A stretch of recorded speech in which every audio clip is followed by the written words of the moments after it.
Buenas tardes a todos, ¿sí me escuchan? Por favor, por el chat me pueden decir si me escuchan. A las 3 de la tarde estaremos dando inicio a esta conferencia. Muchas gracias.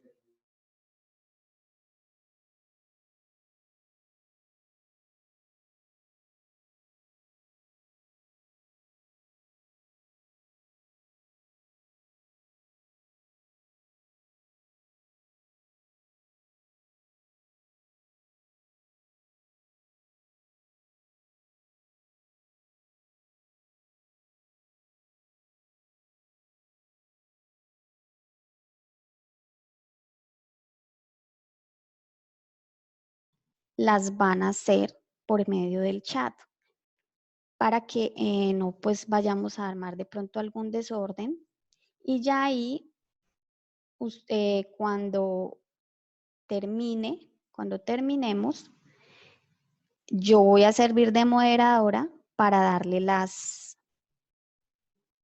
hacerle las preguntas al doctor Héctor Jaime y asimismo pues él ya las va respondiendo en directo.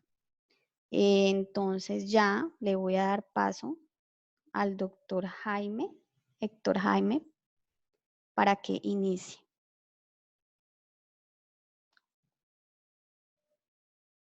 Ya doctor, ya le activo el audio.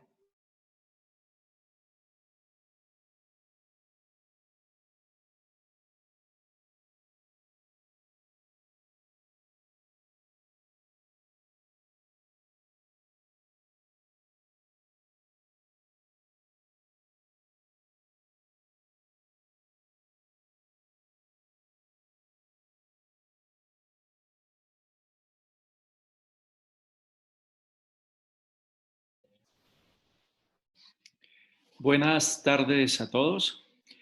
Mi nombre es Héctor Jaime Aranda, como lo decía Paola. Soy abogado de la firma Aranda y Morales Abogados AS. Es un placer para mí atender esta amable invitación de la Cámara de Comercio de Cartago. Desde la casa al día de hoy como corresponde y adaptándonos a las nuevas alternativas que la contingencia nos lleva, y es hacer este tipo de trabajos virtualmente. Igualmente se atienden clientes virtualmente, se dan clases virtualmente y definitivamente pues esto pues nos va a cambiar la vida por lo menos momentáneamente, pero sí es seguro que vamos a aprender muchas cosas. Los abogados laboralistas hemos estado muy activos en estos días porque esta circunstancia que estamos viviendo, atípica completamente, conlleva, por supuesto, a una cantidad de decisiones que de una u otra manera afectan a ambas partes de la relación laboral. De hecho, las decisiones que el gobierno nacional ha tomado, eh, además, por supuesto, cuidando la salud pública, que sería lo más importante, ya ha afectado a gran parte de los empleadores. El entendido que hay muchos que no pueden desarrollar su objeto social. Y por supuesto entonces que conlleva a afectarse económicamente y a que definitivamente tenga que tomar decisiones con el ánimo de mantener esa empresa como una fuente de empleo. Porque la verdad es que he visto, y con un poco de preocupación, de que el gobierno nacional quizás se ha centrado más en la ayuda del empleado, y no lo estoy criticando, pero no está haciendo apoyo al empleador. Porque, por ejemplo, conozco noticias en Estados Unidos donde hay grandes apoyos para el empleador con la condición de que no despida a sus empleados. Es decir, esa es la manera precisamente correcta, considero yo, de mantener las fuentes de empleo. Pero bueno, digamos que ya hay otras noticias. Lo que pasa es que son noticias que se dan y que no se regulan o no se han reglado todavía, entonces difícilmente se podrán dar respuestas certeras sobre ellas. Por ejemplo, se está hablando sobre la posibilidad de que el empleador no pague durante X tiempo el aporte a pensión, pero eso no se ha arreglado. Es decir, que lo que se dijo hasta el momento no es más que eso, una información, pero no tenemos certeza de cómo va a funcionar, no hay un decreto todavía. Se han hablado también de créditos para los microempresarios y demás, pero pues tampoco he visto la realidad contenida en un documento, en un decreto. Sí han habido otras manifestaciones, más que todo eh, llevadas a mirar las alternativas que se tienen ya directamente con el empleado o esa relación laboral que existe entre empleador y empleado, y es precisamente eso lo que el día de hoy nos reúne aquí virtualmente para que hablemos de eso. Muchas cosas todavía no están suficientemente claras como uno quisiera. De hecho, por ejemplo, cuando el 27 de marzo, a través del decreto 488 de 2020, 488 del 27 de marzo de 2020, el gobierno nacional profirió este decreto en el que se daban los auxilios por medio de las cajas de compensación a los trabajadores, y también se habló sobre la posibilidad de retirar las cesantías parcialmente para algunos trabajadores o algunas personas mejor que se quedaban sin trabajo, o mejor, que se vieran afectados en sus ingresos. Pues demoró más o menos como una semana para que eso se arreglara. Y aún así, arreglado y todo, quedaron muchas inquietudes y muchas dudas que ni siquiera el decreto, ni siquiera la resolución que lo reglamentó del Ministerio del Trabajo da mucha claridad al respecto. Da más claridad, eso sí, y los invito a que lo hagan. Visiten la página del Ministerio del Trabajo.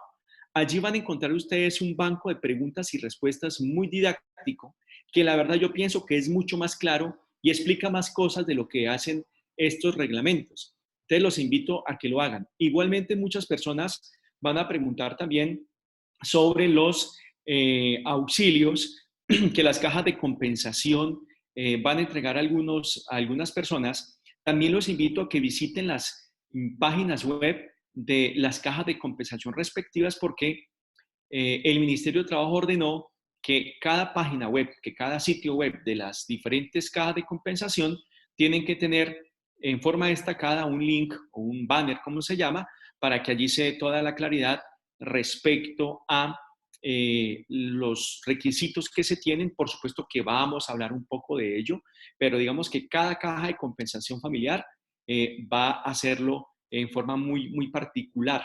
Por supuesto que todos atienden en los reglamentos nacionales sobre el tema, pero hay una cosa, por ejemplo, importante que tenemos que destacar más adelante. Es que aunque algunas personas o varias personas tengan o cumplan con los requisitos para poder acceder a ese auxilio, no significa necesariamente que van a tener ese auxilio, porque resulta que el recurso es limitado, es un recurso finito, no es un recurso infinito, y por lo tanto eso va a depender de la capacidad económica de cada caja de compensación en particular. Recuerden que en las planillas los empleadores pagan un 4% de aportes a la caja de compensación. Es precisamente de esos recursos donde va a salir ese auxilio, y esos recursos, por supuesto, señores, no son ilimitados.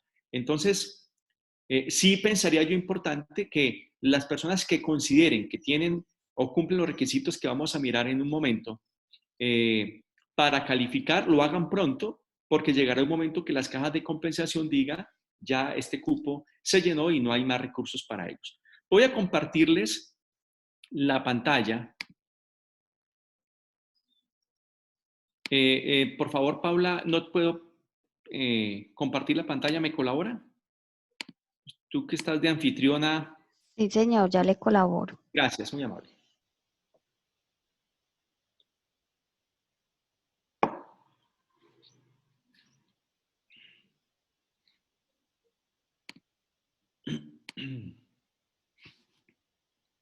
Estamos esperando para poder compartir la pantalla sobre unas diapositivas que nos sirvan como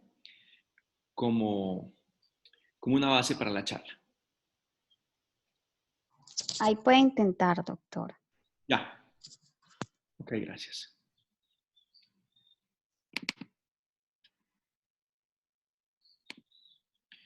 Por favor, me confirman si lo están viendo.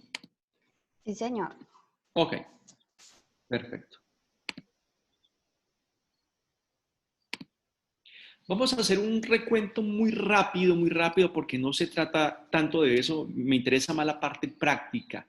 La parte teórica, simplemente yo les dejo a ustedes aquí estos datos y ustedes ya lo leerán, de cuáles son normas que tienen de una manera u otra que ver con el derecho laboral que hoy nos lleva a que estemos aquí reunidos. Todo empezó con un decreto, el decreto 385 del 12 de marzo de 2020 del Ministerio de Salud, por el medio del cual se declaró una emergencia sanitaria. Luego llegó un decreto 17, o mejor, un decreto del 17 de marzo de 2020, se me olvidó ahí ubicar el número, de la Presidencia de la República, por medio del cual se declaró el estado de emergencia económica, social y ecológica. Luego sobrevino el decreto 457 de 2020, de 22 de marzo de 2020. Importantísimo este decreto. ¿Por qué? Porque además de que en este decreto se declara el confinamiento, dice de dónde hasta dónde es el confinamiento que inicialmente iba hasta el 13 de abril, también nos señala las actividades permitidas, las actividades que están exceptuadas, es decir, aquellas actividades que sí pueden llevar a cabo y desarrollar su objeto social. Y eso es muy importante porque hablaremos más adelante sobre las posibilidades que se tienen para, digamos, no afectar tanto esa fuente de empleo, y entre ellas miraremos como una de las últimas alternativas que sería la suspensión del contrato de trabajo por una fuerza mayor. Pero esa suspensión del contrato de trabajo fuerza mayor tiene, por supuesto, que tener un análisis particular de cada empleador. Es decir, no todos los empleadores a rajatabla vamos a mirarlo bajo el mismo, o vamos a medirlo con el mismo rasero. No, porque algunas actividades sí pueden desarrollar su objeto social. Es decir, que esas actividades no estarían dentro de lo que nosotros llamamos de fuerza mayor. Habría, por supuesto, que entonces cada uno de los empresarios o cada uno de los empleados revisar en ese decreto 457 de 2020, que luego fue extendido por el decreto 531 del 8 de marzo, de abril de 2020, es decir, la semana anterior, en la que no solamente se prolongó el confinamiento hasta el 26 de abril, sino que además vuelven y se mencionan cuáles son aquellas actividades exceptuadas por las cuales deben seguirse desarrollando por su carácter de esencial, y por lo tanto el objeto social de la empresa puede seguirse desarrollando. Entonces es importante que se den la miradita cada empresa en particular o cada empleado que pertenezca a una empresa, cuando su empleador está alegando que es que hay una fuerza mayor, sí definitivamente está, o mejor, la empresa no está dentro de esa lista, porque las que están significa que sí pueden desarrollar actividades, por ejemplo, los supermercados, por ejemplo, las actividades de salud, por ejemplo, y lamentablemente, las entidades de servicios funerarios. Entonces, estas empresas no podrían alegar en su momento una fuerza mayor. Las otras, vamos a mirarlo ahora, cuándo lo podrían hacer. Luego vino el decreto legislativo 488 del 27 de marzo de 2020.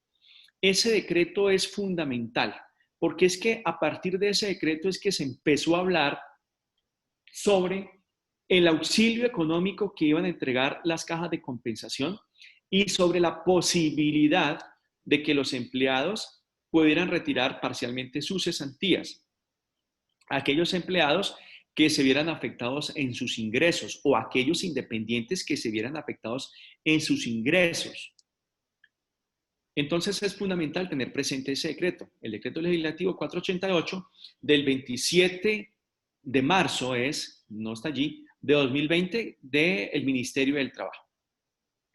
Luego empezó, y lo digo con mucho respeto, pero también entiendo el estrés, la presión, porque es que aquí nos están matando dos cosas. Nos está matando la pandemia y nos va a matar la pobreza. Nos va a matar la situación difícil económica en que está todo el mundo. O sea, aquí no estamos defendiendo ni a empleadores ni a empleados, porque seguramente dentro de los asistentes a la conferencia hay de lo uno y lo otro, ¿ya? Todos estamos afectados, absolutamente todos, de una u otra manera. Habrán algunos exceptuados que estarán muy contentos. Yo siempre he dicho que mientras unos lloran, otros venden, fabrican y venden pañuelos. Bueno, hay que sacar la creatividad y mirar qué nos podemos poner a hacer mientras esta situación pasa. Pero definitivamente sí hay una gran afectación económica. Y entonces el Ministerio del Trabajo en ese afán de tratar de frenar los despidos masivos, las suspensiones del contrato de trabajo, que, por favor, eso sería el colapso, por supuesto, porque es que si estamos en en un confinamiento y si no hay un ingreso, en un momento dado con toda certeza el orden social se va a romper, porque a mí de última no me va a interesar el confinamiento, sino que yo tengo que salir de una u otra manera a buscar el alimento para mi familia. Entonces, el Ministerio de Trabajo ha tratado de una manera u otra como decir, venga, no se puede despedir, no se puede hacer esto, no se puede hacer aquello. La verdad, lo digo respetuosamente, el Ministerio del Trabajo no ha dicho nada diferente a lo que siempre se ha conocido. Es decir, no hay ninguna disposición diferente, salvo dos cositas que vamos a mencionar ahora, o tres quizá, pero no hay nada absolutamente nuevo. Por ejemplo, en ese concepto que les hablo el 27 de marzo de 2020, dice que el Ministerio del Trabajo no es competente para determinar una fuerza mayor. Mire, esto es importante. Yo quiero volver aquí porque quiero entrar, quiero mirarlos a los que están. Ustedes me están viendo y me están escuchando, ¿correcto? Alguien que me conteste para no saber que estoy hablando solo. Sí, señor, Okay. le estamos escuchando perfecto. Perfecto. Ok, muy bien. Muchas gracias. Y la pantalla sigue compartida, ¿verdad? Sí. Ok. Entonces Sí, señor. resulta, señores, que el artículo 51 del Código Sustantivo del Trabajo trae unas causales eh, para suspender el contrato de trabajo. ¿Ya? Entre ellas, son 7, creo, el artículo 51 del Código Sustantivo del Trabajo, péguenle la miradita. Entre ellas hay 2 que aplicarían para esta situación que estamos viviendo, que serían las contenidas en el numeral 1 y en el numeral 3. El numeral 1 habla de la fuerza mayor y el numeral 3 habla de la suspensión de actividades del contrato de trabajo, o mejor, suspensión de actividades de la empresa por un término no superior a 120 días. Digamos que esas dos alternativas en un principio dado se utilizarían o podrían ser útiles para llegar a un momento a determinar la suspensión del contrato de trabajo, que como ahora lo reiteraré, ojalá sea una de las últimas opciones. No estamos invitando a ello, lo estamos mencionando como las alternativas que existen. Pero resulta que esa alternativa tercera que habla de la suspensión del contrato del contrato de trabajo por la suspensión de actividades de la empresa hasta por 120 días o menos de 120 días que aplica, el mismo código dice, allí mismo, en ese numeral tercero dice, para lo cual se requiere autorización del Ministerio del Trabajo. Entonces, pensemos un momento, todos los entes territoriales, los entes seccionales del Ministerio del Trabajo, la Oficina de Trabajo de Cartago, de Pereira, de Tuluá, sí, yo les facilito el material. No se preocupen, yo coordino con Paola y se lo hago llegar a ella y ella mirará cómo se lo hace llegar a ustedes. Todas las entes territoriales están cerrados. El Ministerio de Trabajo sí está funcionando, pero está funcionando una unidad especial, o sea, quedó como una oficina de Bogotá especializada fiscalizando todo lo que sucede en materia laboral. ¿Usted se imagina qué puede suceder? ¿Cómo está eso de colapsado o cómo se colapsaría si todo el mundo solicita autorización en este momento para dar por suspendido el contrato de trabajo? Pues estaría colapsado y ese ente no podría dar respuesta porque todos los entes territoriales están cerrados. Entonces, por supuesto que esa no sería una opción. Nos tendríamos que ir a otra opción, a la primera, a la opción de la fuerza mayor. ¿Qué es esa fuerza mayor? Es una situación irresistible, es algo que ninguna de las partes puede soportar, es una cosa sobreviniente, es algo que nadie esperaba. Artículo 51, numeral 1, y el otro que estaba mencionando era el tercero. Entonces, nos hablan de fuerza mayor, fuerza mayor. Fuerza mayor es esa situación irresistible, imposible de resistir, sobreviniente, que ninguna de las dos partes tiene la culpa. En este caso, no tiene la culpa de no poder prestar el servicio el empleado y tampoco el empleador de desarrollar su objeto social. Por supuesto que no. Eso se llama fuerza mayor. Y para la fuerza mayor, conforme a ese artículo 51, numeral 1, no requiere autorización del Ministerio del Trabajo. Mírese, en cambio el del tercero, de ese mismo artículo, que es la suspensión de actividades hasta por 120 días, sí requiere autorización del Ministerio del Trabajo. Por lo tanto, ¿qué significa? Que nadie va a invocar la causal tercera del artículo 51. Todo el mundo va a invocar la causal del artículo 51, que sería la suspensión del contrato de trabajo. Esa suspensión del contrato de trabajo, ¿qué conlleva? O sea, ¿cuáles son los efectos jurídicos de esa suspensión del contrato de trabajo?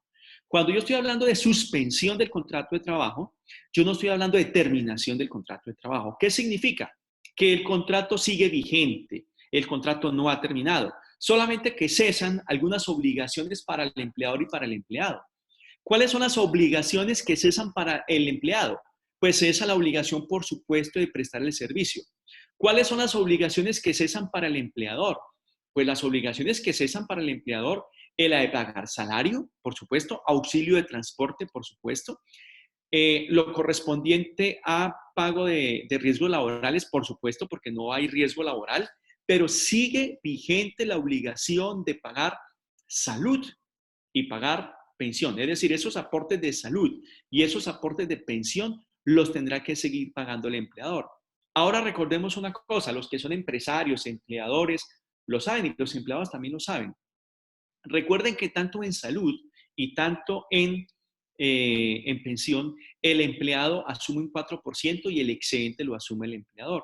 Entonces, digamos que durante ese tiempo que el empleado no esté devengando por efectos de la suspensión del contrato de trabajo, pues el empleador tendrá que pagar el 100% de la seguridad social, porque no tendrá cómo descontarle de nómina al trabajador porque no está devengando. Ahora, podría ser que el empleado autorice al empleador, sería, digamos, para evitarse luego problemas el empleador, que es que posteriormente le descontó esa seguridad social de que el empleado le autorizara para tal fin, para evitar inconvenientes, porque recuerden que de la nómina solamente se puede descontar aquello que es autorizado por la ley. Entonces, para no tener ese inconveniente es mejor hacerlo. Y si bien es cierto, los descuentos de la seguridad social son autorizados, pues podría pensarse que deben ser mes a mes, y en este caso no es mes a mes porque no se está devengando. Pues podría ser una sugerencia. Es posible que no pase nada con eso, pero yo prefiero siempre, pinto el peor de los escenarios. Yo pienso que es una buena manera de asesorar a un cliente, pintar el peor de los escenarios para decirle, mire, esto puede pasar, entonces hagámoslo de esta manera. Muy bien. Entonces, ese concepto del Ministerio del Trabajo del 27 de marzo de 2020 señaló que el Ministerio del Trabajo no tiene competencia para determinar la fuerza mayor. Por supuesto, claro que sí, eso es así. Eso solamente y exclusivamente lo tiene el juez del trabajo. Es decir, me explico de la siguiente manera. Digamos que hemos tratado de evacuar todas las alternativas que existen. Uno, que es la más común y la que muchos hicieron. Lo que pasa es que se prolongó el confinamiento, entonces quedamos nuevamente en veremos. Las vacaciones. ¿Cuáles vacaciones? Las que ya estaban causadas. O sea, si una persona tenía un periodo de vacaciones o 2 o 3, pues es un excelente momento para usted decirle, vaya y disfrute sus vacaciones. Ojo con lo que voy a mencionar. Quien determina el momento de las vacaciones es el empleador. Es el empleador. El empleador tiene la facultad de decir, usted se va a vacaciones. El empleado no podrá decir, no, qué pena, es que yo quiero más bien que esperar a que mi esposo salga a vacaciones para que podamos disfrutar.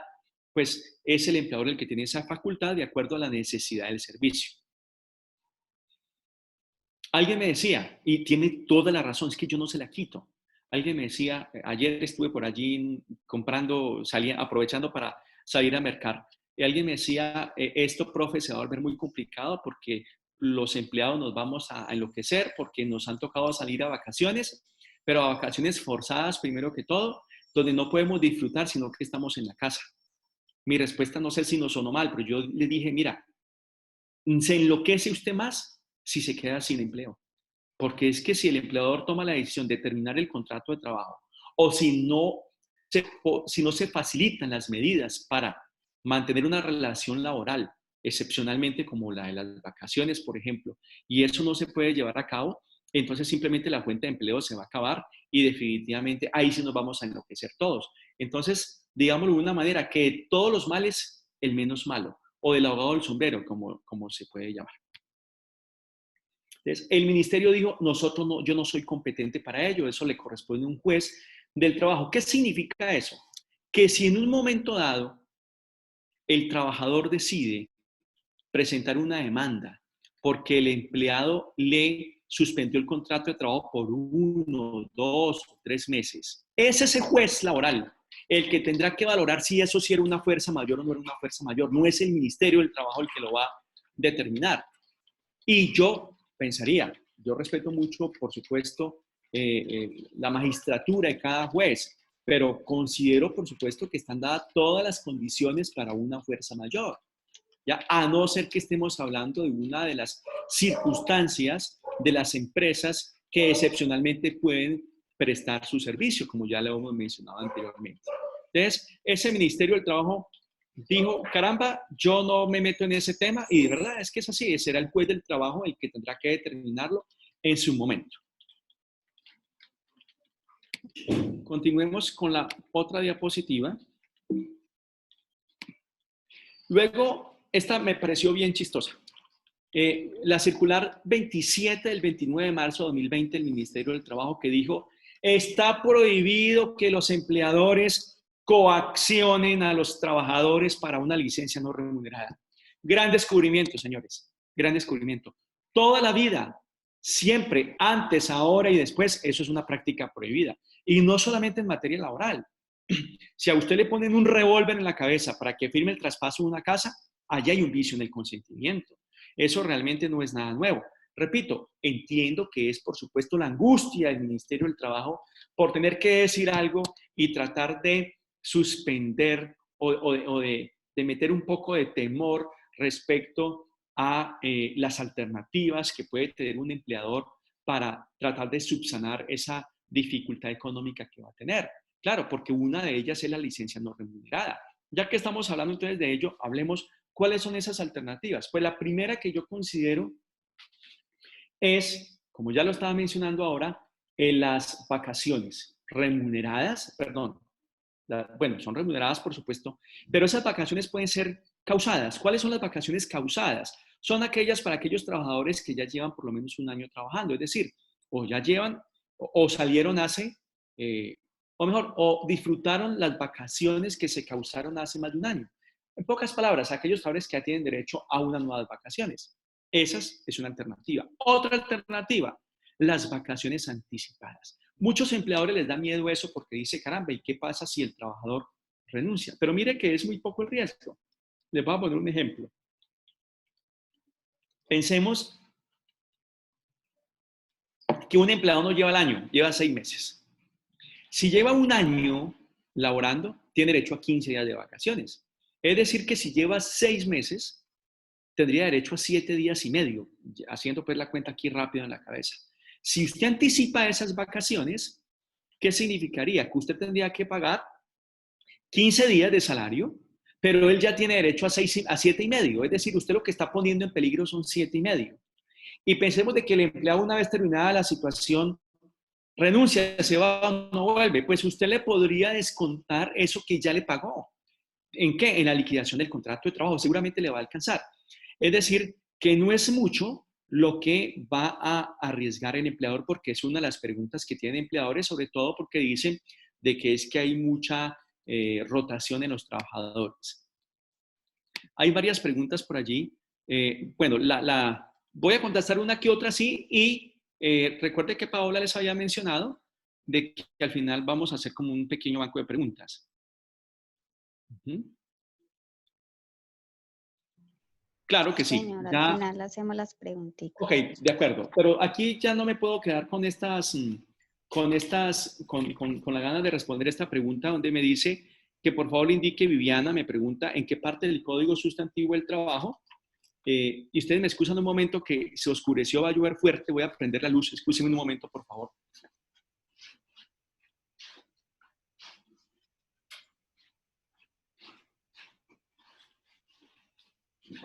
Poco elegante, pero necesario el asunto. Les voy a decir en qué parte del código. Artículo 187, numeral 1. Dice, la época de vacaciones debe ser señalada por el empleador. Es el empleador, repito, artículo 187, numeral 1, el que determina la fecha en que el empleado sale a vacaciones. Muy bien. Entonces estamos hablando de las alternativas. Claro, entonces las vacaciones ya a las que se tiene derecho. Otras son las vacaciones anticipadas y como se lo mencioné, el riesgo es muy poco. Otra posibilidad es, ojo con esto, porque hay mala interpretación sobre el tema, otra posibilidad es una licencia no remunerada. Ojo, la licencia no remunerada es una solicitud que hace el empleado al empleador. O sea, no es una decisión del empleador. Es el empleado el que solicita, señor empleador, yo le solicito a usted que me dé una licencia no remunerada. Como cuando en otra circunstancia diferente a esta usted necesita hacer una vuelta personal, no tiene derecho a vacaciones, ya las tomó y le presenta el escrito al empleador diciendo deme una licencia no remunerada. Es exactamente lo mismo.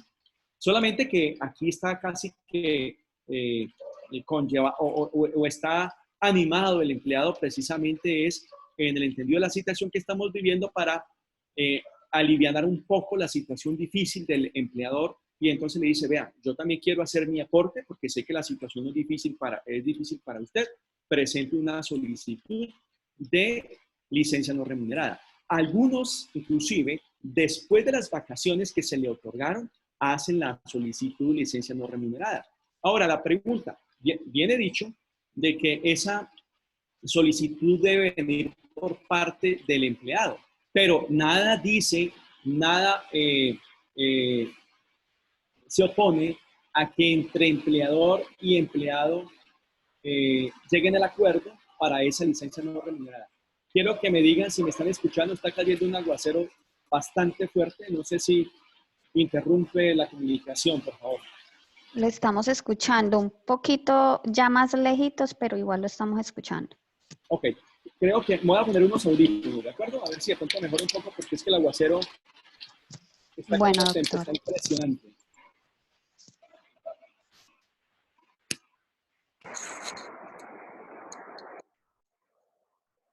¿Me escuchan? Por favor. Ok, Sí, señor. espero que me escuchen mejor. Ok, de acuerdo, muy bien, muchas gracias.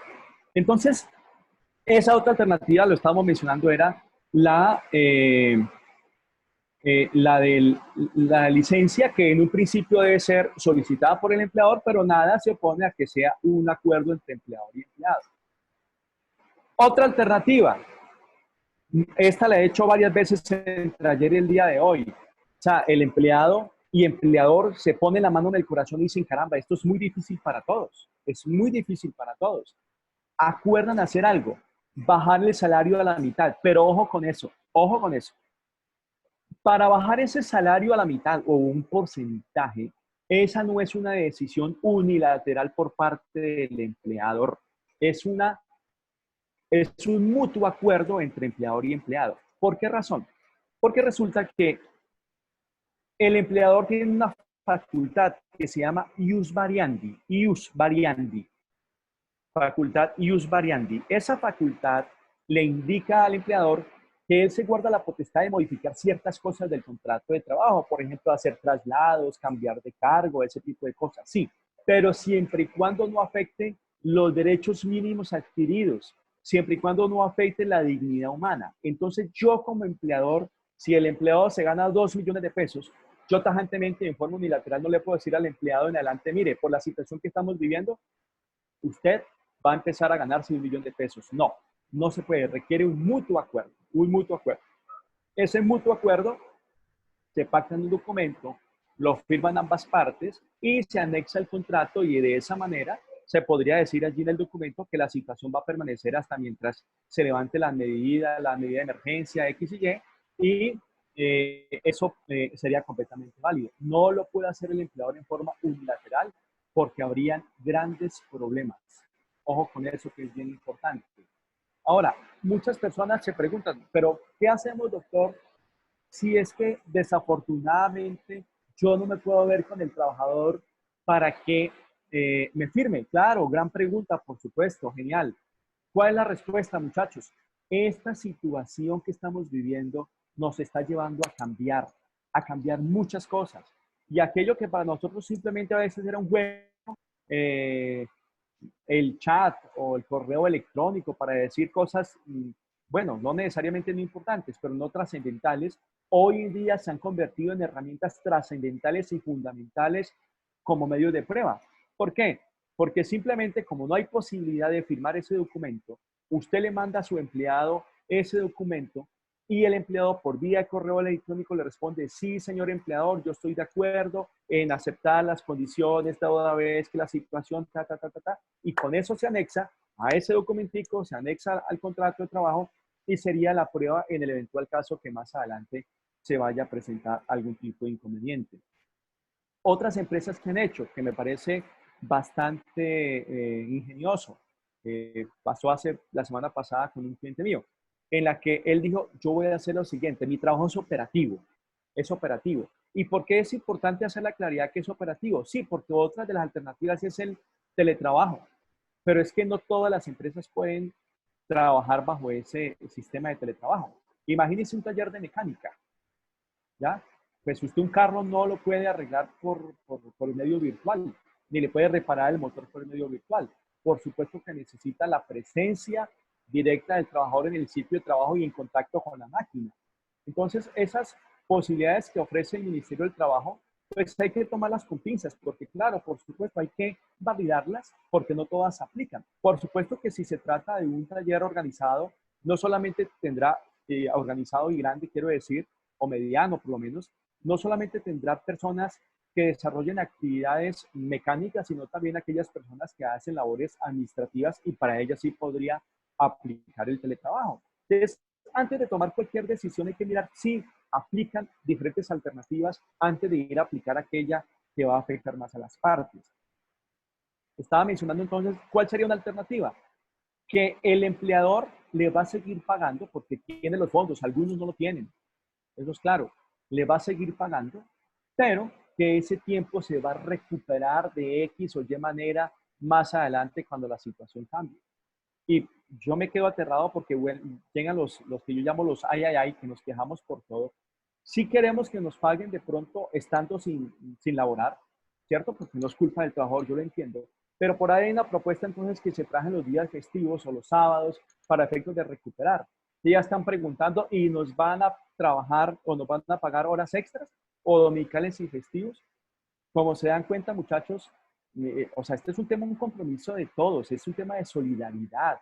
Así como quizás el empleador va a aceptar que le va a pagar a usted, a pesar de que tuvo la posibilidad de tomar decisiones más drásticas y más difíciles, seguirle pagando sin prestarle el servicio, caramba, yo por qué no le puedo devolver al empleado con creces, al empleador mejor y luego reponer ese tiempo. Esa es otra alternativa.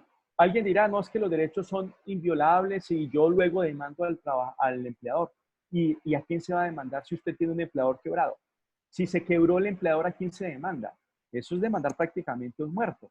Entonces es por eso importante mirar todas las posibilidades que existen, ¿ya?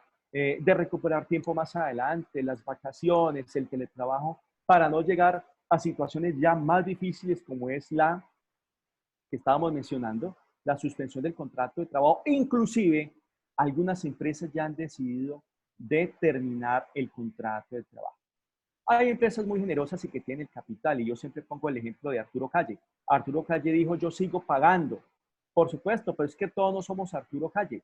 Pero yo les aseguro que pasan 3, 4 meses y la situación sigue igual, no hay Arturo Calle que aguante. Ya dijo, no sé si los que están interviniendo lo han escuchado, dijo, bueno, señor gobierno, o le pago los impuestos o le sigo pagando a los trabajadores. O sea, esa es una cosa que son 6.000 trabajadores que tiene el señor Arturo Calle y cada cual puede de acuerdo a su capacidad, pero lo que representan 6.000 empleados, mejor para Arturo Calle, es quizás lo que representa para el señor de la tienda de la esquina que tiene 2 trabajadores, cada cual con su capacidad. Bien. En últimas, ¿qué es lo que efectivamente sí ha cambiado? Digamos que 3 cosas. Porque mencionaba de que el ministerio ha sido del trabajo bastante proactivo estos días, resoluciones y esto, pero que realmente ha cambiado en todo esto son 2 cosas. Primero, el preaviso a las vacaciones. Las vacaciones, por allá la 286, creo, menciona del Código Sustantivo del Trabajo que se deben de preavisar con 15 días de anticipación.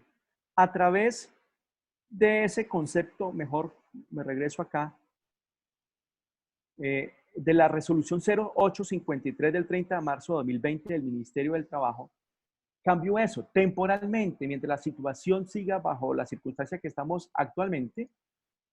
El empleador solamente tiene la obligación de preavisar con un día, ya no son 15 días, sino con un solo día de anticipación que se va a disfrutar de esas vacaciones. Por supuesto, porque si va a esperar 15 días, pues ya pasa el tiempo del confinamiento. Segundo, el retiro parcial de cesantías. Nosotros conocemos de que la cesantía siempre se ha podido retirar, bueno, cuando la relación laboral termina, por supuesto, con una carta que hace el empleador, usted va y al fondo de cesantías y le entrega su dinero.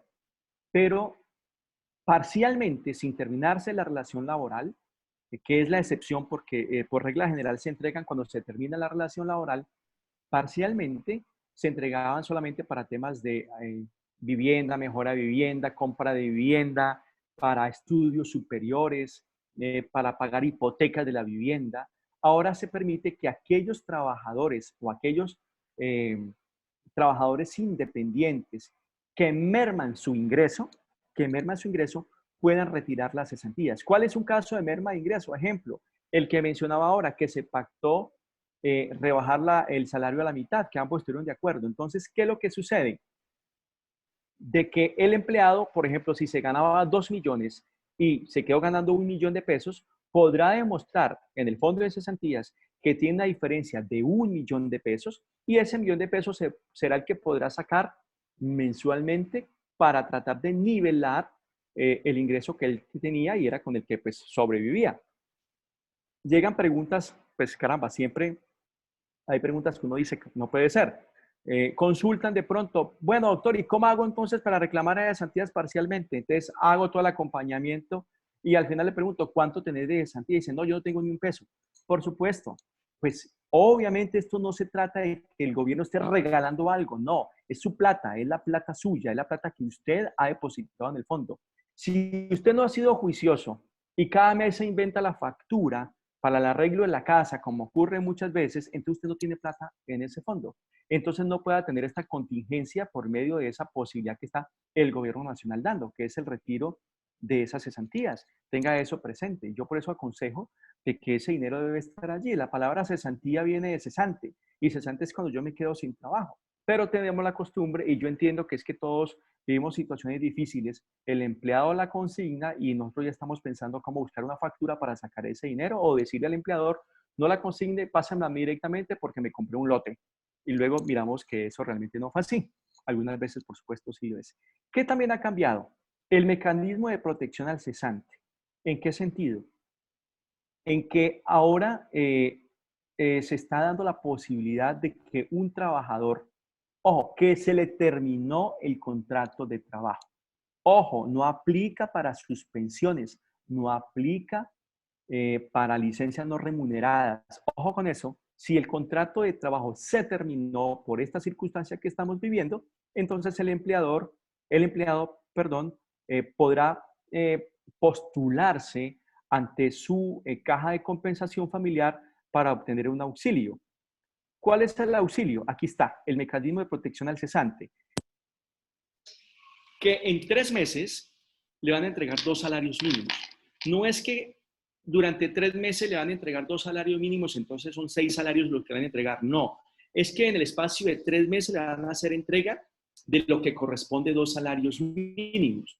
En pocas palabras, le van a entregar en total 1.755.606 en 3 pagos mensuales, por eso son 3 meses, cada uno de 585.202 pesos. Eso se lo van a entregar. Ya vamos a mirar quiénes son los que tendrían derecho a ello. Y aparte de eso, le van a dar la posibilidad o la caja de compensación de aportar a salud y pensión sobre el mínimo, por 6 meses, sin importar cuánto devengaba. Que si el empleado quiere, para no afectar su promedio para la pensión, aportar el excedente, sí, lo puede hacer, no habría problema. Y también la caja monetaria por 6 meses, recuerden, por los hijos dependientes y demás. Ojo con esto, muchachos, aquí. ¿Hasta cuándo? Hasta que dure la emergencia o hasta que se agoten los recursos. Por eso decía, no significa que porque usted cumpla los requisitos que ya lo vamos a mirar, usted ya siéntese tranquilo que es que le va a llegar el auxilio. No, porque los recursos son limitados. Ya expliqué que las cajas de compensación tienen esos recursos de ese 4% que pagan los empleadores y que es un dinero pues que es limitado. ¿Cuáles son los beneficiarios? Beneficiarios y a la vez digamos que los requisitos. Opera para trabajadores dependientes e independientes, para ambos. Los dependientes son cuando tienen una relación laboral y los independientes que tienen un contrato, regularmente un contrato de prestación de servicios y que prestan servicio a una persona o una entidad.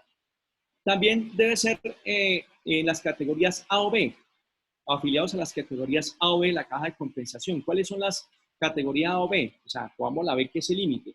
Aquellos trabajadores que cotizaban máximo sobre 4 salarios mínimos, es decir, como 3.400.000, algo así. Ojo con esto, que sobre esto hay muchas dudas. Que hayan aportado 12 meses continuos o discontinuos en los últimos 5 años. Cuando este auxilio salió en el decreto 488 y luego reguló el Ministerio del Trabajo, yo estaba completamente seguro, señores, de que esto solamente era para aquellas personas que se quedaban sin trabajo por el tema de la pandemia y esta circunstancia. Pues no, aplica para todas personas que estén sin trabajo. Bueno, y uno podría pensar que tiene lógica, porque, pues por supuesto que muchos se quedaron sin trabajo por la circunstancia actual, pero imagínense los que estaban sin trabajo, ¿qué opción tienen de conseguir trabajo? Pues ahora, difícil, bastante complicado. Entonces aplica para todos, pero tiene que haber cotizado a la caja de compensación en los últimos 12 meses, perdón, en los últimos 5 años, 12 meses. Es decir, en los últimos 60 meses, haber cotizado 12 meses, continua o discontinuamente, que ese es un dato importante. ¿Para quienes no aplica? Ya lo dije, no aplica ni para las personas que tengan licencia no remunerada y para la suspensión de contratos. ¿Por qué?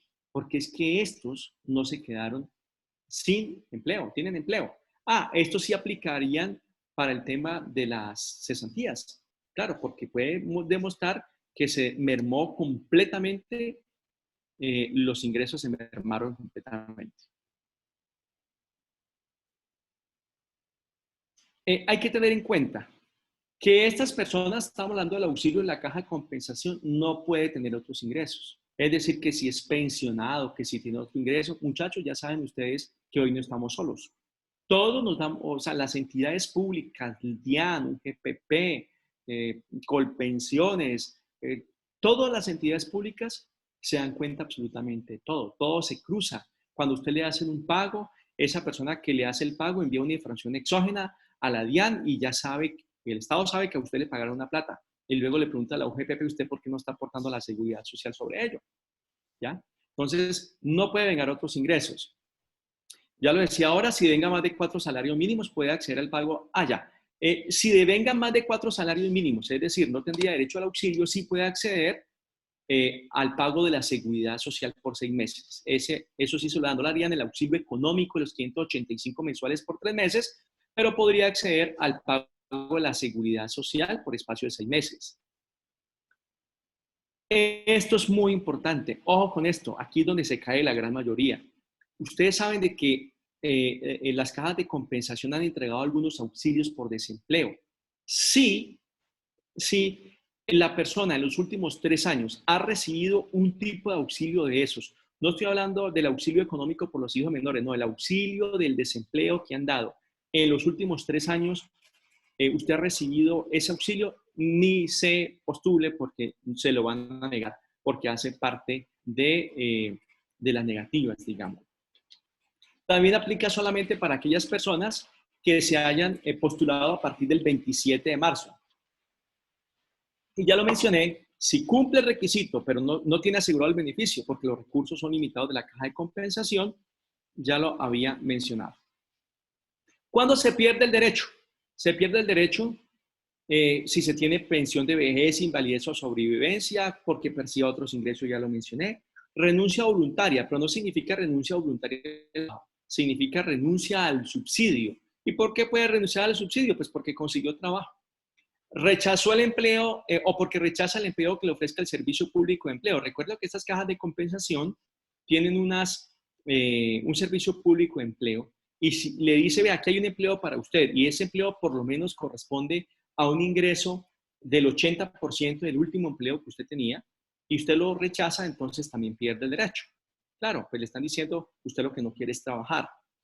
También pierde el derecho quien se postule en varias cajas de compensación y quien actúe a través de engaño o simulación. Esto es importante porque las personas que actúen a través de engaño o simulación, además de los efectos civiles que es devuelva la plata, tiene consecuencias de tipo penal, porque por supuesto allí hay un fraude. Ahora, para terminar, para que entremos ya a la parte de las preguntas, que creo que estamos ya cerca de la hora, para el retiro de las cesantías aplica solamente para fondos privados. Estoy hablando de Protección, de Porvenir, Scandia y Colfondos. Es decir, son los 4 que existen. Si usted tiene sus cesantías en el Fondo Nacional del Ahorro, no aplica el beneficio de poder retirar parcialmente esas cesantías, como ya, o de la manera como la habíamos mencionado antes. Mientras dure la emergencia, por supuesto, y lo que busca es una compensación de ingresos, que usted pueda demostrar que se ganaba tanto y que ya apenas se está ganando tanto. Es esa compensación de ingresos lo que se busca, no se busca que usted devengue más. Y por supuesto, hasta donde alcance, donde alcance las cesantías que tiene, porque recuerden que no es un regalo, no es un regalo del gobierno, es simplemente que le está diciendo esa plata suya, le doy permiso que la saque, porque antes no habría ese permiso. Como yo sé que quedan dudas, aquí está mi contacto. Ese es mi celular, están los celulares habilitados. Ese sería el correo electrónico. Yo vivo en la ciudad de Tuluá, pero digamos que mi campo de acción es el Valle y el eje cafetero. Es decir que Cartago voy con muchísima frecuencia, tengo buenos amigos allá. Entonces, cualquier duda, con mucho gusto, allí están los medios para que me contacten. Paola, usted como moderadora, por favor, me Sí, menciona señor. de pronto alguna Entonces inquietud. ya le voy a decir algunas inquietudes Ok. que expresaron en el chat. Paola, si de pronto me puede hablar un poquito, voy a ponerme Ahí nuevamente le los... escucho, ¿ahí me escucha bien? Sí, mucho mejor, claro que sí. Bueno, le voy a, pues, a mencionar algunas de las inquietudes. Hay una que dice que usted nos podría indicar en qué parte del código sustantivo del trabajo está estipulado que es el empleador el que determina las fechas de las vacaciones. Sí, ya la contesté, Paulita. Sí, esa fue la que usted El contestó. 186. Sí. El 186 Ajá. número 1, creo que fue que contesté. Dice que lo que usted, ahí había 187. algo que usted estaba hablando de que se podían disminuir los salarios, pero que en mutuo acuerdo, ¿cierto? Ahí Sí. hubo una pregunta que decía, si aplica también para un empleado que gana el salario mínimo. Lo que pasa, esa pregunta es muy buena. ¿Qué ha pasado? ¿Qué es lo que yo he hecho? Es muy buena la pregunta. Voy a ponerme nuevamente los audífonos para escuchar mejor. ¿Cuánto me escuchan mejor? Mire, cuando ese acuerdo conlleva a que se gane menos del mínimo porque el empleado se ganaba el mínimo, entonces para evitar problemas en un futuro y entendiéndose, por supuesto, que se trata de un mutuo acuerdo, no estamos haciendo trampas, sino que es un mutuo acuerdo, yo lo que le he sugerido a ambas partes, empleador y empleado, es que hagamos un otro sí, en que las partes estén solicitando que el contrato de trabajo en forma temporal pase a medio tiempo.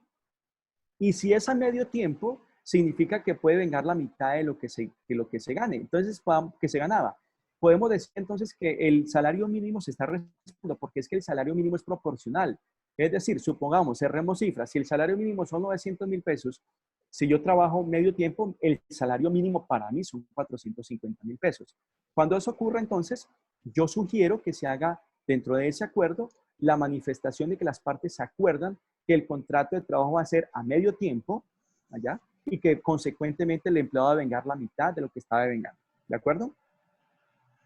Ok, bueno, hay otra que dice que si las personas que están haciendo teletrabajo, también hay que pagarles el auxilio que si se puede omitir el pago del auxilio de transporte. Mire, hay cosas que nos llevan a deducir cuándo hay derecho a auxilio de transporte y no. ¿Cuándo no hay derecho a auxilio de transporte? Cuando se está en vacaciones. ¿Por qué razón? Porque no se está transportando. Recordemos la naturaleza del auxilio de transporte. El auxilio de transporte es aquel que se paga para que el empleado vaya al sitio de trabajo y regrese a su casa. Si no está por cualquier circunstancia yendo al sitio de trabajo, entonces no habría lugar a auxilio de transporte. Casos de vacaciones, caso de incapacidades y licencias y, por supuesto, el teletrabajo.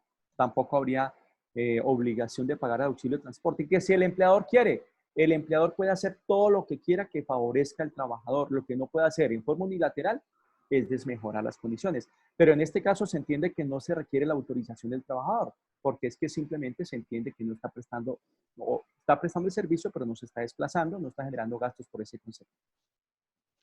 Bueno, hay una persona que dice esto. Mi empresa es un spa.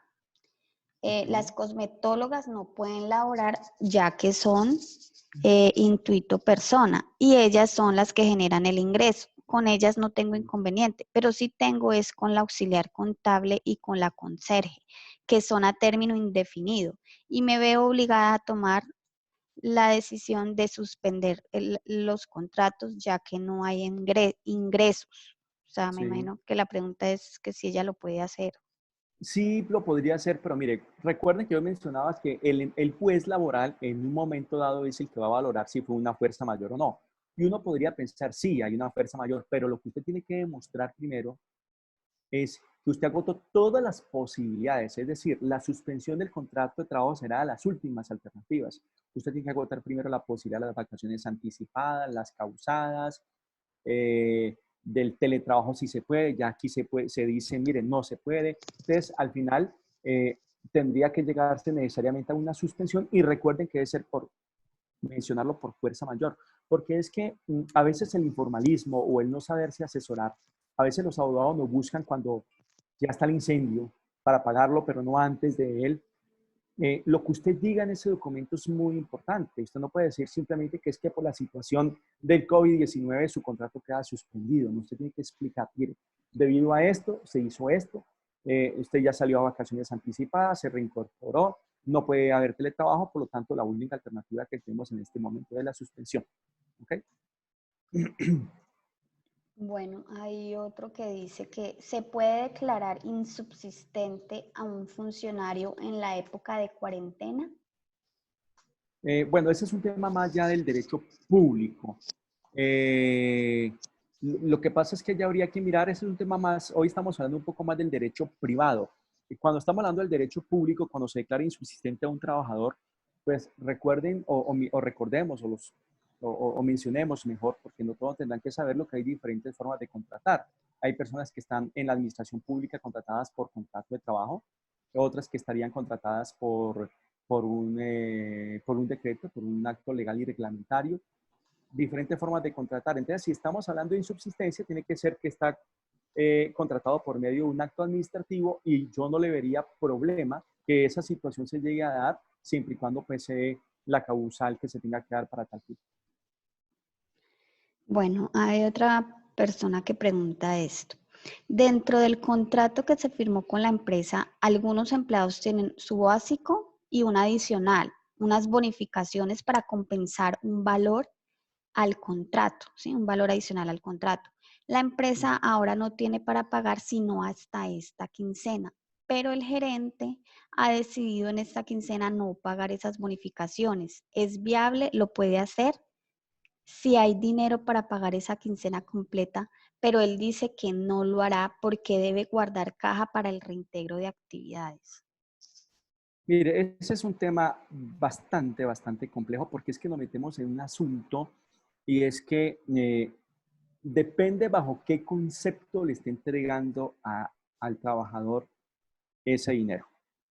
Porque tenemos que hablar necesariamente del concepto de salario.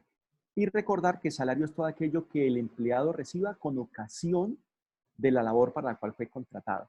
Si ese dinero realmente corresponde a una contraprestación por la labor que fue contratado, es salario y no se debería dejar de pagar. Lo que pasa es que muchos empleadores lo que tratan es de disfrazarlo bajo otro concepto. Por ejemplo, las comisiones siempre serán salario porque serán una remuneración por la labor que fue contratado el trabajador. Ya habría que mirar el caso particular, porque si se trata de un pago por mera liberalidad, y atención, mera liberalidad es porque el empleador quiere, y aparte de eso existe un pacto entre empleador y empleado en que acordaron que eso no es salario, no estaría obligado a pagarlo, pero si no es así, sí estaría obligado. Ya será Paola más adelante y a quien pregunta, el que por medio de un juez del trabajo, porque sería el juez del trabajo el que determine, y en el eventual caso pagaría o estaría obligado, en el eventual caso, repito, donde el juez lo declare de esa manera, a pagar esa diferencia. Gracias, doctor. Acá hay otra pregunta. ¿Los beneficios de las cajas de compensación aplica para personas que laboran por días y que de esta misma manera han realizado aportes a seguridad social y para fiscales?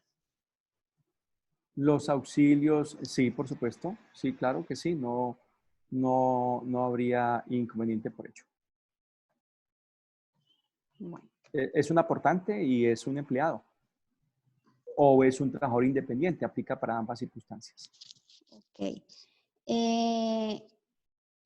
Doctor, usted Escúcheme un tiene... momento, Paola, complemento Sí, la señor. respuesta anterior, porque independientemente si se trabaja por días o por horas, recuerden que el sistema de la seguridad se paga como mínimo sobre el mínimo. Es decir, que en últimas se está haciendo un aporte como mínimo o como si estuviese vengando el mínimo. Entonces, si trabaja por días, pero apenas se gana 600.000 pesos, el aporte de la seguridad social es sobre el mínimo. Dice otra persona, doctor, ¿usted tiene información de una situación que se presenta con los fondos de cesantías donde están apropiándose de parte de los recursos aportados por las empresas a los trabajadores cuando se hacen los retiros por terminación del contrato? No, la verdad no sé de qué se trata el tema, no lo he escuchado. No lo he escuchado. Bueno, sobre la fuerza mayor hay un decreto que determine las condiciones o va a ser siempre un juez quien decide si una suspensión fue por fuerza mayor o no. Esa es una excelente pregunta. Lo que pasa es que la fuerza mayor, atención con esto, no es precisamente una norma propia del derecho laboral. La fuerza mayor viene del Código Civil, ¿ya? No tengo en este momento, no soy civilista y no tengo en este momento en mi cabeza pues el artículo puntual que habla sobre el tema, pero la fuerza mayor viene del Código Civil. Por supuesto que todos los, digamos que todas las áreas del derecho tienen que ver con el asunto de la fuerza mayor. Ejemplo, si usted tiene que cumplir una obligación el día de hoy y hubo un accidente o la persona fue secuestrada, pues hay una fuerza mayor y posibilidad de cumplir con el compromiso. Entonces, lo que hace la fuerza mayor es que exonera de responsabilidades. Entonces, digamos que la fuente es el Código Civil, el artículo 51 del Código Sustantivo del Trabajo lo habla, pero si alguien quiere profundizar un poco más en tema de fuerza mayor, no se tendrá que ir al código laboral, sino al Código Civil, pero sí es, por supuesto, el juez laboral el que va a determinar si hay fuerza mayor o no hay fuerza mayor. Pero créame lo que le digo. Si usted es una empresa que no puede desarrollar la actividad porque ni su trabajador puede ir a prestarle servicio, ni usted puede abrir su negocio, una discoteca, pongámosle ese caso.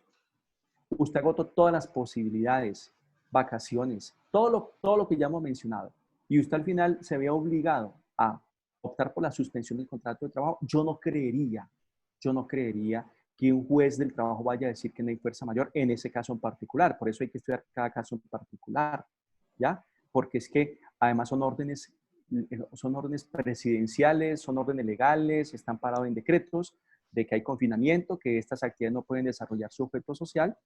Entonces yo no creería pues que un juez vaya a salirse o va a salir con que no hay fuerza mayor, a menos que sea una de las empresas que puede desarrollar actividades en este tiempo. Aquí está por aquí un amigo Carlos Rodrigo, artículo 64 del Código Civil, los que quieran leer sobre el tema de la fuerza mayor. Bueno, hay otra pregunta aquí, dice, bueno, nuestra empresa es operativa, ya se dio el periodo de vacaciones anticipadas. En este momento estamos evaluando qué medidas tomar porque no se ha podido laborar. Hemos pensado en la posibilidad de pagar medio salario o suspender el contrato. En total son 10 empleados. ¿Cuál sería la mejor opción? Todos tienen contrato 1 año. Mire, contradictoriamente respondo de la siguiente manera. ¿Por qué digo contradictoriamente? Porque yo le rogaría, ojalá en lo posible, para no afectar a esa gente, que la primera opción sea la de bajar el salario. ¿Ya? Es mejor la mitad, si se quiere, por ejemplo, que suspenderlo absolutamente. Lo curioso y lo contradictorio es que si usted le va a bajar el salario, requiere acuerdo con el empleado. En cambio, si el empleado se niega, por ejemplo, a aceptar un acuerdo al respecto, usted unilateralmente podría suspender el contrato de trabajo. Ojalá no fuese de esa manera, pero digamos que es contradictorio porque para lo que más favorece al trabajador, requiere su consentimiento, pero para lo que más lo perjudica, no requiere su consentimiento. Bueno, hay otra, creo ya la última. ¿Una empresa en este momento puede declararse en quiebra o acogerse a la ley de quiebra? Claro que sí. Lo que pasa es que la pregunta es quién lo va a atender si los juzgados están cerrados. Pero por supuesto que sí. Lo que pasa es que en las empresas hay unos requisitos, esa es la ley 1116 del 2006. Las supersociedades, pero digamos que para las sociedades es correcto. Eso se llama un proceso de reorganización empresarial, ley 1116, que se conoce como insolvencia económica. Pero también hay empresas que son de personas naturales y no aplicaría a las supersociedades, ¿correcto? Pero digamos que independientemente de si estamos en la situación del confinamiento y los decretos y la pandemia, no tendría nada que ver con el asunto porque hay unos requisitos para que las personas naturales o jurídicas puedan ingresar a la ley de insolvencia, como es la cesación de pagos, como es mora en más de 90 días en sus obligaciones, pero digamos que son circunstancias diferentes. Por supuesto que ya esta circunstancia puede conllevar luego a una cesación de pagos y podría en ese eventual caso ya la persona cumplir con los requisitos para entrar a un proceso de insolvencia económica. Bueno, doctor, aquí ya creo que ya está la última. Las Las empleadas del servicio empleadas. doméstico no están dentro de las excepciones, a no ser que, escúcheme que le corté Paulita allí que leí y me emocioné con leer la pregunta, a no ser que sea una empleada, pues si es del servicio doméstico, no. Por allí se habla en los decretos, en el decreto, personas que cuidan menores y ancianos, creo, recuerdo a los menores y ancianos. Entonces, si esa persona lo que hace es esa labor, digamos que estaría exceptuado. O si es una empleada de oficio, pero que trabaja en las empresas que están exceptuadas, pues también podría ir a trabajar. Pero digamos que en términos generales, las empleadas del servicio doméstico, de las casas, de los hogares, no estarían habilitadas para hacerlo y por eso es que hombres y mujeres en este momento estamos pues cogiendo el trapeador. Para cambiar un contrato de tiempo completo, ay, se me pasó, que si para cambiarlo de tiempo completo a medio tiempo tiene que estar en mutuo acuerdo. Sí, claro que sí. La razón es porque yo no puedo afectar unos derechos que ya tiene el trabajador. El trabajador tiene ya una expectativa de ingresos, a no ser que usted baje en medio tiempo, pero le mantenga el mismo salario. Pero porque en ese caso sería una mejoría a las condiciones del trabajador. Pero lo que yo entiendo es que con buscar bajarles el término a medio tiempo, usted está buscando también consecuentemente bajar el salario a la mitad. Ahí sí requeriría el consentimiento. Bueno, acá salieron otras preguntas. Yo estoy contento, no tengo problema. Bueno. Buenas tardes. En el caso de las licencias no remuneradas, ¿está bien visto que todos los empleados las soliciten? teniendo en cuenta que usted nos indicó que puede ser de común acuerdo. De igual forma, ¿en qué afecta las licencias no remuneradas y la suspensión del contrato a nivel de seguridad social y prestaciones sociales? Gracias. La pregunta es muy buena, mire, y quizás me faltó aclarar lo siguiente. La consecuencia jurídica, la consecuencia jurídica de la suspensión del contrato y la licencia no remunerada es exactamente la misma. Exactamente la misma. ¿Cuál es? Cesa la obligación del empleador de pagar salarios, de pagar auxilio de transporte, cesa la obligación del empleado de prestarle servicio, pero mantiene la obligación del empleador de pagar seguridad social en salud y pensiones. Entonces, en últimas, la inquietud es, ¿cuál es la diferencia entonces? La diferencia es la vía, porque la suspensión del contrato de trabajo puede ser unilateral, ¿ya? Es decir, el empleador la puede tomar unilateralmente, mientras que unilateralmente por parte del empleador, mientras que la solicitud de licencia no remunerada viene del empleado, es la fuente, ¿ya? La suspensión es una facultad que se guarda el empleador y la solicitud de licencia no remunerada es una facultad que se guarda el empleado. Ahora bien, hay una diferencia, que el empleador tiene la facultad de decir la suspensión y el empleado pues no podrá decir mayor cosa. Mientras que si el empleado solicita una licencia remunerada, el empleador podría negarla. Por supuesto que en este momento no lo va a negar, pero en circunstancias diferentes seguramente o posiblemente sí, de acuerdo a la necesidad del servicio de la empresa. Entonces las consecuencias jurídicas son las mismas, pero la vía es diferente. Pero usted me preguntó una cosa al principio que con la explicación final se me olvidó. ¿Me la recuerda, Paola? Si usted la recuerda. La primera. De esta misma pregunta, usted me habló de otro Sí. tema. En el caso de las licencias remuneradas, ¿está bien visto que todos los empleados las soliciten? Bueno, eso Sí. sería lo que todos los empleadores quisieran en este momento. Claro, pues está bien, por supuesto. Entonces, como se habla de la posible coacción, y si yo veo que el empleado quiere hacerlo para favorecer a su trabajador, perdón, el empleado quiere hacerlo para proteger o para favorecer o para también, digamos, no afectar tanto al empleador, si yo veo que esas dos partes están de acuerdo, yo le digo, no la solicite el empleado, hágalo de mutuo acuerdo, o sea, es igual, solamente que cuando hay un mutuo acuerdo, es diferente en el sentido que alguien podría alegar que es que hubo una coacción y que el empleado fue coaccionado a solicitarla, como ha dicho el ministerio. Sin embargo, una de las cosas difíciles de demostrar en derecho es precisamente esa coacción, porque es que la coacción lleva a una cosa que se llama vicio del consentimiento. ¿En qué sentido? De que usted se sintió presionado para firmar, ¿ya? Pero ya si son 10 personas, tendría que ser que el empleador le puso el revólver a 10 personas, pues poner un ejemplo un poco exagerado. Pero siempre yo trataría en lo posible, todo lo que se pueda hacer por mutuo acuerdo, me parece mucho mejor, me parece más sano, porque se entiende que es que ninguna de las dos partes tomó una decisión unilateralmente, sino que ambas partes llegaron a un acuerdo. Listo. Hay una que dice que si los pagos de los aportes a pensión ya se suspendieron. Esa es una de las cosas que quizás creo que mencioné al principio, que es que, bueno, yo entiendo la circunstancia y necesitamos como tener bocanadas de alivio, de escuchar cosas buenas, porque llegar y dormir con tanto problema y mirar tantas muertes y demás es muy complejo. Entonces el gobierno ha dicho cantidad de cosas, entre ellas el tema de una suspensión del pago de la seguridad social, pero hasta el momento no se ha arreglado. O sea, tenemos una información, no tenemos una ley, no tenemos una norma. Creo que igual pasa con el tema de los arrendamientos, que se habló de un manejo de arrendamientos y demás, pero creo que eso tampoco se ha arreglado. Entonces estamos a la expectativa. Cada vez, y yo les invito respetuosamente, aprovecho la publicidad, ¿cómo se dice? La publicidad política pagada en mis redes sociales, en Facebook. Cada vez que sale algo, yo hago un videíto explicando qué ha sucedido. ¿Ya? Entonces estoy en espera de que salga precisamente las disposiciones legales sobre el asunto para poder pues, pronunciarme al respecto. Alguien pregunta, si se suspende el contrato, ¿se pagaría seguridad social completa del empleado?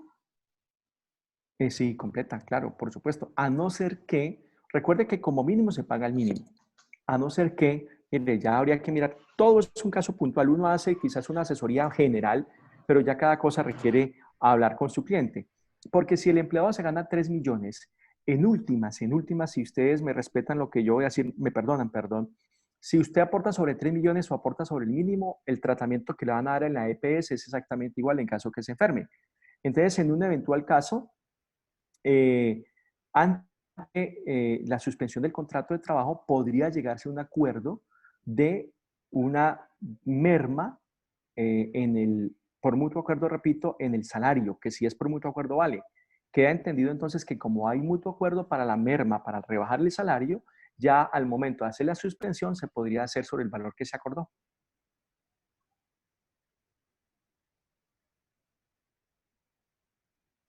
¿Aló? Hola, ¿me dejaron solo? Hola, doctor, qué pena. Le Hola, había apagado el tranquilo. micrófono. Le voy a leer otra pregunta. Ok. Dice alguien, ¿qué pasos debo seguir para solicitar la suspensión del contrato de trabajo? Si es la última alternativa y no tiene más, usted simplemente lo que le va a hacer es una notificación al empleado. Una notificación donde usted le va a decir, mire, agoté, por eso lo importante que eso es lo que va a valorar el juez laboral si realmente hay fuerza mayor. Mire, agoté todas las posibilidades, le di vacaciones anticipadas, acordamos una licencia por un tiempo, pero ya esto no soporta más.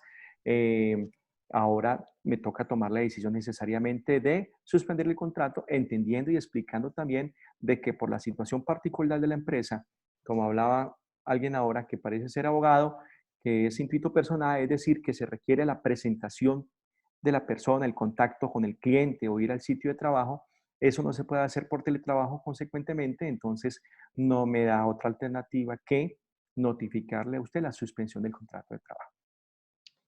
Alguien hace un comentario, creo que es un comentario, no una pregunta. Ujú.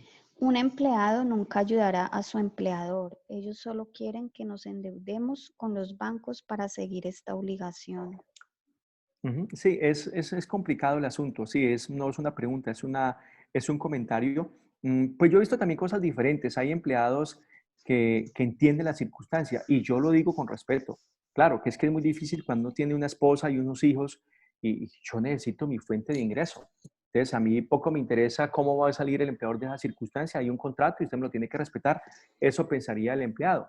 Pero vemos que también el empleador tiene alternativas, sin embargo, sí he visto en que entre empleadores y empleados se ponen de acuerdo y para no ser tan tajantes y para mermar un poco el salario o venga yo le pago y más adelante usted me recupera ese tiempo, porque es que, ojo, si acabamos con la fuente de empleo, esto se acaba completamente. Ahí sí no vamos a tener a quién cobrarle más adelante, ¿ya? Por eso yo aclaro o ratifico lo que mencionaba al inicio, que para mi concepto debe estarse apoyando al empresario o al microempresario sobre todo, con la condición de que mantenga las fuentes de empleo y no simplemente darle un auxilio a los empleados. Eso de una manera u otra fomenta la posibilidad y le da a entender al trabajador, al empleador, que se puede despedir al trabajador.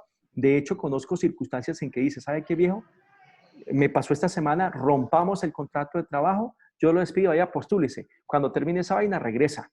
¿Ven? Eso es precisamente lo que llevan ese tipo de medidas que yo considero y entiendo que son todas de buena fe, pero equivocadas, porque deberían estar dirigidas a mantener la fuente de empleo, siempre y cuando, por supuesto, el empleador mantenga las fuentes de trabajo, es decir, siga pagando a sus trabajadores. Bueno, ya esta es la última y ahí sí no Ok. podemos hacer más porque la verdad, pues yo me quedaría Mm. aquí también todo el tiempo, sino que a las 4:30 tengo otra reunión. Entonces, Ok. pues debo cerrar la conexión. Para aprender más sobre la reducción del contrato de tiempo completo a medio, ¿qué norma puedo buscar o dónde busco más información? No, eso no son normas particulares. Es decir, eh, hay una jornada laboral y hay un salario mínimo. Entonces hay cosas que se deducen. Digamos, la jornada laboral son 48 horas a la semana. Y el salario mínimo, 800, se me fue, 77.803 pesos. Entonces se entiende que el contrato de trabajo o que el salario mínimo es proporcional al tiempo laborado. Si yo trabajo medio tiempo, pues pago la mitad. ¿Puedo pagar más? Por supuesto que sí. Entonces digamos que no es que exista algo en particular, una norma, no. Es simplemente el conocimiento de las normas laborales en general el que conlleva pues, a esa alternativa de solución. Bueno, doctor, de todas maneras también era la última pregunta, terminamos Listo. con todas. Muchas gracias de parte pues de Cámara de Comercio y de los empresarios por esta tan oportuna e interesante charla que la verdad nos enriquece mucho y pues yo creo que les sirvió mucho a nuestros empresarios. Qué bueno. Yo le agradezco a la Cámara de Comercio de Cartago y después de que pase esto, yo si me invitan, por supuesto, allá voy y les doy una charla ya Claro que sí. personalmente y nos podemos dar la mano y nos podemos abrazar. ¿De acuerdo? Espero que Sí. les haya sido importante, que les haya gustado. Ahí les dejé mis contactos en caso de algo, con mucho gusto. Yo los invito también a nuestros participantes a que sigan con nosotros conectados en todas las charlas que les estamos ofreciendo. La verdad que lo hacemos con el fin de que ustedes se fortalezcan, se formen. Es un tiempo donde ustedes pueden formarse mucho para que se fortalezcan y así reinventen sus negocios. Todo esto les puede enriquecer bastante. Les voy a mencionar algunas de las charlas que tenemos para esta semana por nuestro campus virtual para que las aprovechen. El día de mañana tenemos una de Vendiendo Emociones, no Razones, a las 11 de la mañana. En la tarde vamos a tener Identifique y gestione los riesgos de su empresa. Vamos a tener otra de Planeación de demanda en tiempos de crisis. El viernes vamos a tener una de Protección de datos y teletrabajo. Comunicación asertiva y servicio al cliente en tiempos de cambio. Y vamos a tener una muy buena el viernes a las 3 de la tarde. Esa no es por campus virtual, sino por Zoom directamente, de tips en la facturación electrónica. Cómo ver en la facturación electrónica una oportunidad para las empresas de ustedes. Entonces, ya saben, todo es gratuito y pues por estos medios virtuales que son los que hoy en día tenemos que utilizar pues para fomentar que todos estemos en casa. Muchas gracias a todos y gracias, doctor Héctor Jaime. Ojalá tengamos la oportunidad de seguirlo teniendo en estas charlas y tenerlo en nuestra Cámara de Comercio de Cartago, brindándole toda la información que usted como especialista tiene. Muchas gracias. Bueno, Paola, con mucho gusto. Recuerde, mi teléfono es 318. Alguien me está preguntando por acá. 318-476-1411. 318, voy a escribirlo aquí. 318-476-1411. El correo también lo dejo aquí. Les voy a ver también a pasar, perdón doctor que lo interrumpo, que me están escribiendo en el chat, antes que se vayan. Les voy a también a poner ahí el link de las charlas para que se inscriban. Paola, por favor le agradecería, me dé un correo por el interno o Sí, me envía señor. ahorita un correo para enviar las Sí. diapositivas que me lo están pidiendo. ¿Listo? Bueno, las memorias el doctor me las manda y Erika, nuestra promotora afiliados, ella va a estar enviándoselos a los correos que ustedes dejaron, como les mencioné al principio, cuando se inscribieron. Esos son los que nos quedan reportados a nosotros, entonces a esos mismos correos es que les vamos a enviar la información. Ok, bueno. Les voy a Muchas escribir gracias aquí a por el todos. chat. Muy amables, Gracias, muchas doctor. gracias. Nos vemos pronto. Hasta luego. Gracias. Aquí les voy a escribir a los que estén interesados en las charlas el link para que se inscriban a las charlas del campus virtual. De acuerdo. Ok, chao, chao. Gracias, doctor.